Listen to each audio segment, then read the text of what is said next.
আসসালামু আলাইকুম বন্ধুরা, আজকে কিছু কথা বলবো ইসরায়েল এবং ইরানের যুদ্ধ নিয়ে।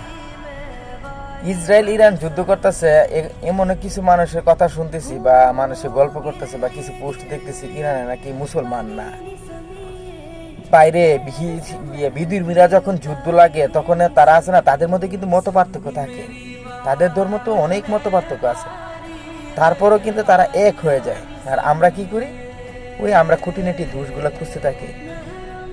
আমাদের মুসলমানরা বা আমাদের জাতিটা কিসের জন্য পিছিয়ে যাইতেছে, এই কারণেই পিছিয়ে যাইতেছে। আর আমি জানি আমার ভিডিওগুলো কেউ যে শুনবেও না বা দেখবো না, আমি এত বড় সেলিব্রিটিও না যে আমার কথাগুলো শেয়ার করবে বা লাইক করবে, এমন কোনো কিছুই না।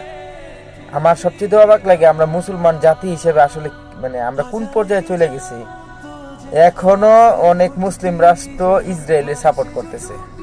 ছি ছি ছি ছি, নামে মুসলমান, বাইরে ভাই তারা শিয়া নাকি সুন্নি এই নিয়ে আপনারা পইরা রইছেন। ইহুদিরা বা খ্রিস্টানরা, হিন্দুরা এই জিনিসগুলো নিয়ে তারা কিন্তু পইরা থাকে না।